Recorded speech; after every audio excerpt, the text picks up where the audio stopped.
Exercice 11, une histoire de codage. Décrypter le message ci-dessous. Donc on y retourne, hein, comme dans les premiers exercices.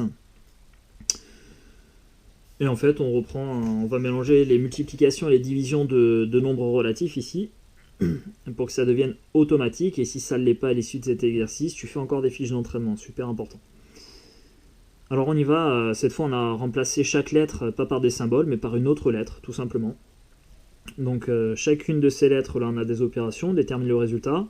Et une fois qu'on aura les résultats, on fera le lien entre cette lettre-là, si tu veux, et celle qui sera associée grâce au tableau. On décode le texte, on a une question, on répondra à la question parmi les 3 propositions en dessous. Allez, on y va. Alors, A égale moins 4 multiplié par 16. J'ai un produit de 2 nombres ici de signe contraire, donc le résultat sera négatif. On va avoir moins. Et 4 multiplié par 16, ça fait 64. Voilà. Ensuite, B, on a 27 divisé par moins 9. Ici, on a un quotient de 2 nombres de signe contraire. Donc le résultat sera négatif. Et 27 divisé par moins 9, enfin 27 divisé par 9, ça fait 3. Donc on a moins 3. C'est moins 13 fois 7. On a un produit de 2 nombres de signes contraires. Le résultat est négatif. Et ensuite, je multiplie 13 par 7. Alors 7 fois 10, 70, 7 fois 3, 21, et 70 plus 21, 91. Donc on a moins 91. Alors, très sincèrement, je t'invite à le faire sans calculatrice, parce que si tu tapes tout ça à la calculatrice, il n'y a aucun intérêt. La calculatrice, elle connaît les règles de calcul. Encore que tu pourrais te planter si tu oublies de mettre des parenthèses à certains endroits. Mais là, clairement, l'idée, si tu veux, c'est que tu t'exerces toi-même. Hein, pour ancrer, si tu veux, les règles qu'on a établies ensemble. Voilà, donc si tu fais par ta calculatrice, tu perds ton temps. Le fais même pas, j'ai envie de te dire. Mais je suis persuadé que tu vas le faire toi-même. Voilà, puisque tu es là pour travailler, je te le rappelle. C'est pour toi. D maintenant, quotient de... c'est la fin de la morale. Moins 8 divisé par moins 2. Donc quotient de 2 nombres de même signe, le résultat sera positif. Et 8 divisé par 2, ça fait 4. Ensuite, moins 11 multiplié par moins 8, on a un produit de 2 nombres de même signe, encore une fois. Le résultat sera positif. Et 11 fois 8, ça fait 88. 49 divisé par 7, ça fait 7. 15 fois 1, ça fait 15. Moins 63 divisé par moins 7. On a un quotient de 2 nombres de même signe. Le résultat sera positif. Et 63 divisé par 7, ça fait 9. 3 multiplié par moins 19. J'ai un produit de 2 nombres de signes contraires. Le résultat est négatif. Et 3 fois 19, ça fait 57.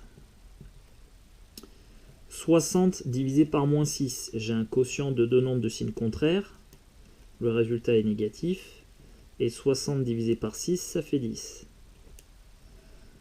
Moins 10 fois 17. J'ai un produit de 2 nombres de signes contraires. Un nombre négatif, moins 10, 17 positif. Donc le résultat est négatif. Et ensuite 10 fois 17, 170.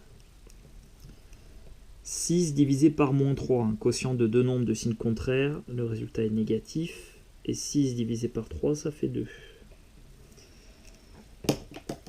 Moins 7 multiplié par moins 13. J'ai un produit de 2 nombres de même signe, tous les deux négatifs. Donc le résultat est positif.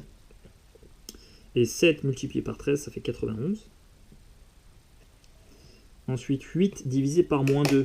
J'ai un quotient de 2 nombres de signes contraires. Le résultat sera négatif. Et 8 divisé par 2, ça fait 4. 17 fois 10, ça fait 170. Moins 10 divisé par 2, j'ai un quotient de 2 nombres de signes contraires, le résultat est négatif. Et 10 divisé par 2, ça fait 5. Et enfin, Z, moins 19 multiplié par moins 3, j'ai un produit de 2 nombres de même signe, ils sont tous les deux négatifs.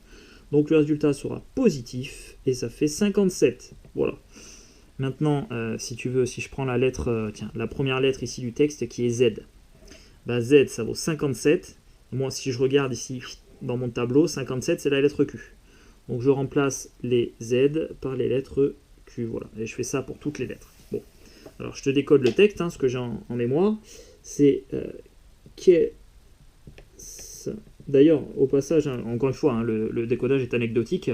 D'ailleurs, si tu voulais te mettre une petite difficulté, tu essaierais de décrypter que, par exemple, allez, peut-être 7 lettres ou la moitié de toutes les lettres, là, tu remplacerais et du coup, tu aurais des trous. Et après, tu essaierais avec ton imagination de reconstituer des mots et de reconstituer un texte. Voilà. Bon, ça, c'était pour le challenge.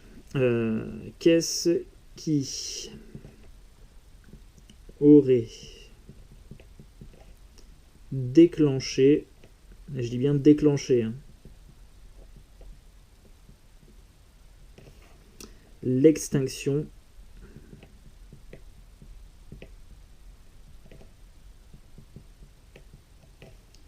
des dinosaures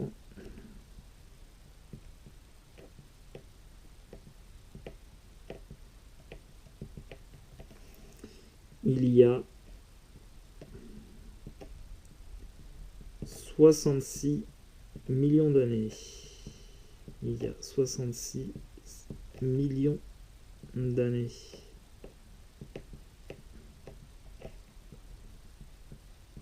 Comme ça, on fait un peu d'histoire. Voilà.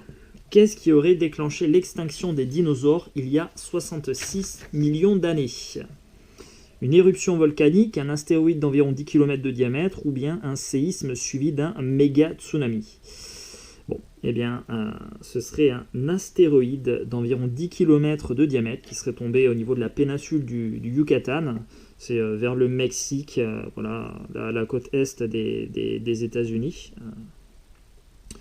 Et en fait, si tu veux, il y a un peu d'étroit, mais vraiment l'élément déclencheur, ça aurait été cet astéroïde qui, en percutant la Terre, eh bien, aurait, si tu veux, donné suite à une succession d'événements géologiques qui auraient qui auraient fait disparaître finalement les dinosaures. Pour nous laisser la place, puisqu'on est arrivé derrière. Ok. Et maintenant, deuxièmement, à ton tour, tout seul ou avec plusieurs de tes camarades, comme tu veux, tu as une semaine pour coder un message de la même façon sur une feuille. Donc tu vois, l'idée c'est, en gros, si tu veux, tu vas écrire un texte, n'importe lequel, ce que tu as envie de raconter. Ensuite, une fois que tu auras fait ton texte, tu vas permuter en fait les lettres. Tu vas échanger les lettres, enfin chacune des lettres avec une autre. Voilà. Ensuite, tu construiras un tableau comme ça, qui va permettre l'association. Et tu écriras aussi toutes les opérations. Voilà. Toutes les opérations qui vont permettre de retrouver les différentes lettres. Voilà, donc tu as une semaine pour coder un message sur une feuille afin de le faire décrypter par ton professeur, ou si tu veux, tu peux me l'envoyer à jebosse.gmail.com, donc tu m'envoies ça par mail. Et même si tu veux, pour le challenge, tu peux ne pas m'envoyer tu peux m'envoyer juste ton texte codé, voilà. Sans les opérations et sans le tableau. Voilà, ça va me faire réfléchir un peu. Il y a peut-être moyen que j'arrive à décoder sans ça. Alors, évidemment, il faut que le texte soit un minimum long. C'est-à-dire que s'il y a 3 mots, si tu veux, ce sera just impossible pour moi. Voilà, donc tu essayes de faire un texte même plus long que ça, en fait. Plus long que ça pour que je puisse faire une analyse fréquentielle. Voilà, quelque chose que tu feras un peu plus tard aussi. Allez, à toi de jouer.